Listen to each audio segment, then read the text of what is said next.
Hello, my beautiful friends. Okay, I know it's been a while, but here we are again, on the road, staying local. Yeah, what can Can-Am learn from Harley? That's the topic. Now, I think that for this particular conversation, a little context is required. So recently, my friend John organized a trip to winding up in Niagara Falls. It was like 5-7 days, something like that. It was a pretty excellent road trip. You know, we went through upstate New York, Pennsylvania, and up into Canada to Niagara Falls. And for me, it was back home. From there, with my other buddy, he stayed a little longer with his friends and stuff, and did some extra activities. Here's the thing: if you're in a club or you have friends and they have Harleys and you're doing a group ride, you are going to wind up at a Harley dealership. Now, being that I do not own a Harley, I do not plan on owning a Harley, and I would probably rather have an Indian than a Harley if push came to shove. Personal choice, no bearing on it whatsoever. But I have been taken to many Harley dealerships with my riding buddies, and I have forever busted stones. Number one, because I'm obviously the odd man out, because I can't buy anything in the damn store because every single item is branded. But you know, I guess you could call it an epiphany. So when we were up in Niagara Harley Davidson, is it any different than all the others? Nope, same stuff. But it got me thinking, I don't have this same opportunity afforded to me. Can-Am, BRP, whatever you want to call it, has one flagship store that they just opened, and it's in Paris. I don't have any of the particulars about it, but I find that kind of sad. Can-Am does not have, to my knowledge, I've looked, I've tried to find it, does not have destination stores.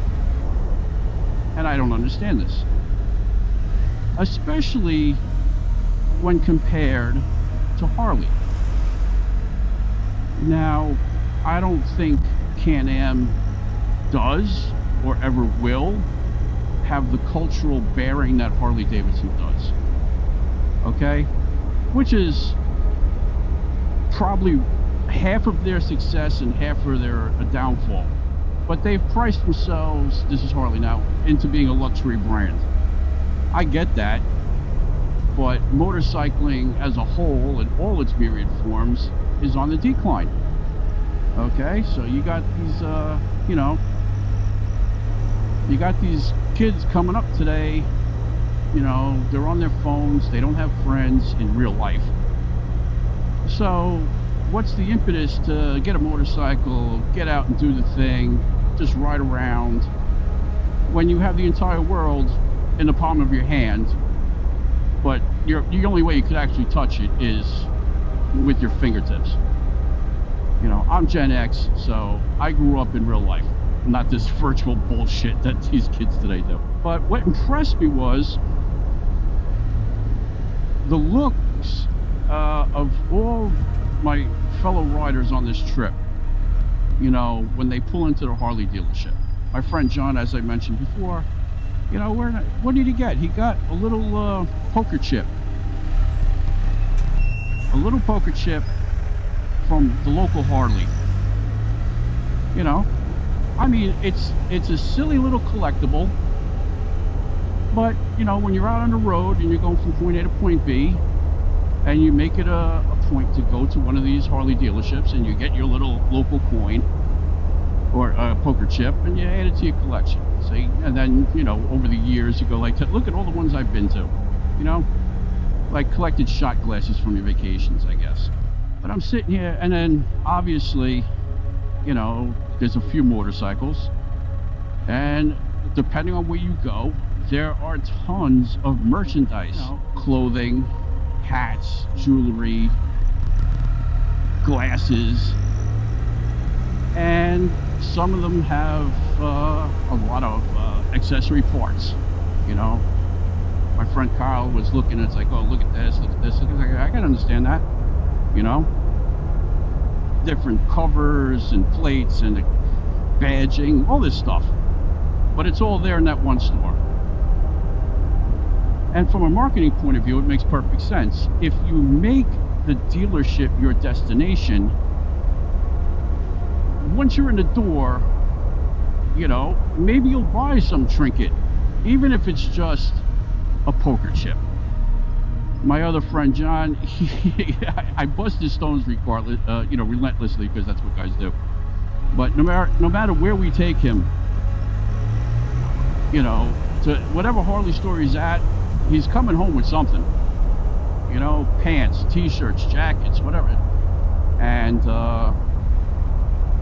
I've been to enough Harley dealerships with this man that I'm like, do you really need another t-shirt?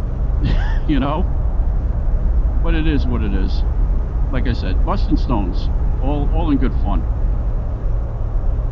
But they're like, if I wanted to take my riding buddies and say, hey, we're going to this location for lunch, but we're going to pass through or pass by this Can-Am dealership. Think about it. What does that entail? They're selling Kawasaki's and Hondas and Yamahas and all this other crap. All this non-Can-Am stuff, and then the used motorcycles over there and ADVs and all this other stuff. But there's nothing there on brand. The selection of accessories is piss poor. So do I ever take them there? No. Because why? Let's face it, the Can-Am on-road lineup, like the three-wheelers, the trikes, there's only the Ryker, the Spyder, the RT, and the Canyon. So it's 4 basic models, and there's only basically three of each in each category, right? So what's that? 12 motorcycles total that you can buy, give or take. And even still, those are just trim packages. They're not completely different models. There's only 4 of those. So, but here's the thing, and this is where Can-Am really does have it over Harley. Okay, Harley only has motorcycles. You know, if you go to a Harley dealership, you've got motorcycles and you have merchandise. That's it. Whereas if you did a Can-Am or BRP, I should say, flagship stores, you know, this is the United States. It's 50 states. Put them in. Make it a destination. Sell your t-shirts, sell your jewelry, sell helmets, sell all this crap. But here's the other thing. There's so much cross-branding with BRP that it makes perfect sense where you have so much more than Harley. Because you want a snowmobile? They make that. You want a quad? They make that. You want a jet ski? They make that. I think they sold off their pontoon boats recently, so we'll take that out of the mix. But do you want side-by-side off-road? Got that. So right off the boat, you're pulling in people from snow, backcountry, off-road, hunting, fishing. You got all these people with all these different lifestyles coming to your store. And you know what? Once you get them in there, you might not be able to sell them a jet ski or a quad or a trike, but maybe they'll buy a stupid t-shirt. Maybe they'll buy these little tokens. And then just contract out your name, man. This is what I don't get. It's just like, people like accessorizing their motorcycles. This is universal. I don't know there's anybody that doesn't buy a motorcycle and put something on it, even if it's a stupid belt. You know, they're always going to put something on their motorcycle to make it their own. And this is where Harley shines, bro. I mean, the biggest problem with Harley accessories is finding one that fits your bolt pattern, you know, because they make so much stuff that, you know, the next year the crash bars, the bolt holes are like an inch off on the same exact part. So if you don't buy the right accessories, it's not going to fit. And I've heard stories from my friends about this. You know, whereas these Can-Ams, quite frankly, nothing moves on them for quite some time. Subcontract out your accessories and put your brand on it, just like Harley does. Harley doesn't make any of these parts. Are you kidding me? You go to a Harley dealership, you think that LED is made in Milwaukee. It's freaking made in China like everything else nowadays. But they're all in the same box, you know, so it all looks like it's from the same company, yada, yada, yada. You know, Can-Am should learn their lesson. More accessories. The more accessories you have, the more personalization you have, the more reason people will come to your shop and buy stuff. But that being said, you know, let's say the guy comes in and all he's thought about is a jet ski. And okay, let me change this up because this affects me. So, I want a jet ski, right? I own 2 trikes, Can-Am trikes. Who do you think I'm going to buy my jet ski from? Yeah, that's right. It's going to be our BRP. It's going to be BRP. And if I had property in upstate New York and I need a quad, who do you think is going to make it? That's right. It's going to be BRP. So, they already got me in the ecosystem. Okay? And maybe to their credit, you know, they came out with the Ryker. Relatively cheaper than the other trikes, but not cheap by any stretch. You know, it's not like you're getting like a $6,000 250 Ninja to get into the sport market and then work your way up to a double R or something. Who the hell knows? But they get you in the door, you know, and then when you outgrow your Ryker, you get to a Spyder. When you outgrow your Spyder, you can go to an RT. But it's that flagship experience. You know, you build a goddamn flagship store, have these people walk in, let them all mingle. You have all these different people, you know, and not for nothing, I hate to say it, but like the Harley crowd and the Harley dealerships, all nice people. I'm not knocking the people, but they are all Harley people. You know, they all have a certain point of view on them and their loyalty to that brand. Why can't BRP cultivate that same kind of loyalty? You know, there we go. Open up the flagship store. That's, you know, and then I could drag my Harley buddies, and even if they're not going to give up their Harleys, if I'm dragging them to this flagship store, next time they're in the mood for a jet ski or something. Another thing with the Harley dealership too is, you know, not for nothing, motorcyclists in general are getting older, especially the people into the cruisers.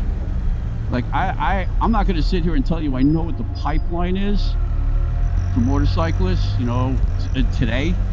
You know, do you start with a crotch rocket and move up to a cruiser, then up to a naked, and then up to a cruiser?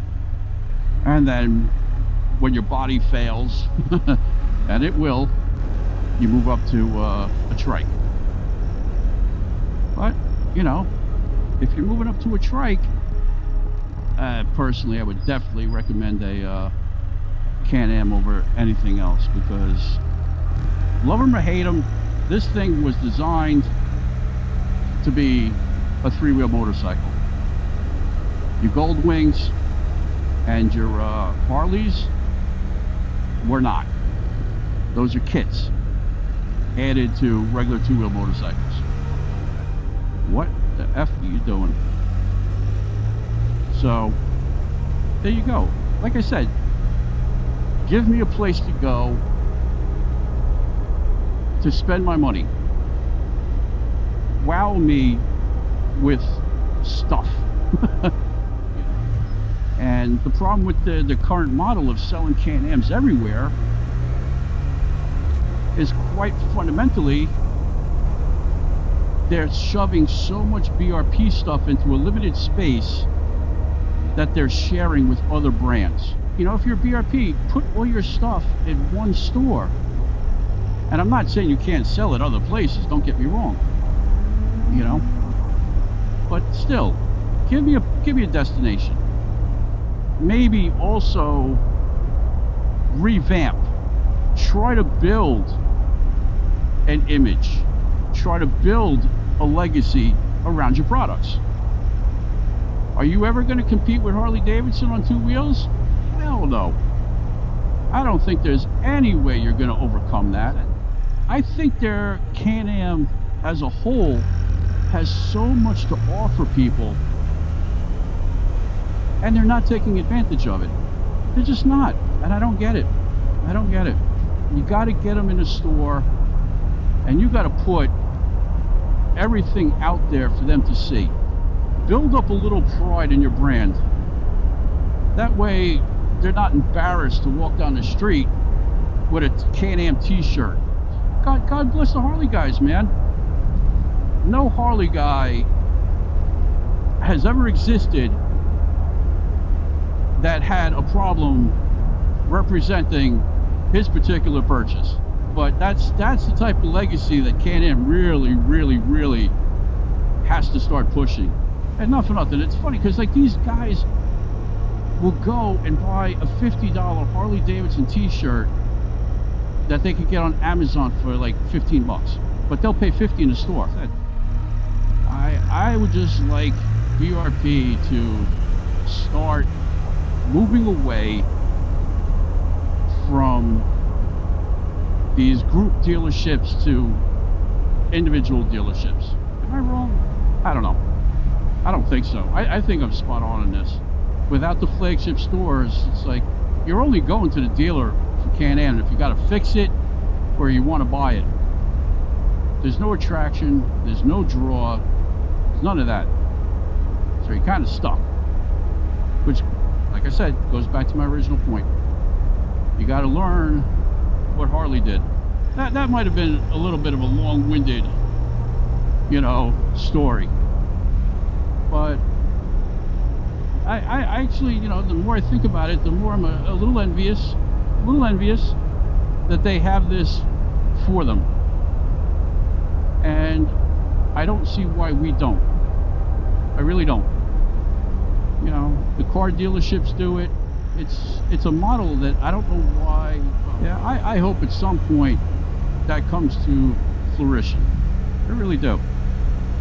Grow the brand, and then you could put maybe not flagship stores per se, but your local mom and pop, like the local Harley dealerships, you know, they're a little bit smaller, less merchandise. It is what it is. Get those Can-Am dealerships in, and just get away from these shops that sell every motorcycle under the sun, and just specialize in Can-Am.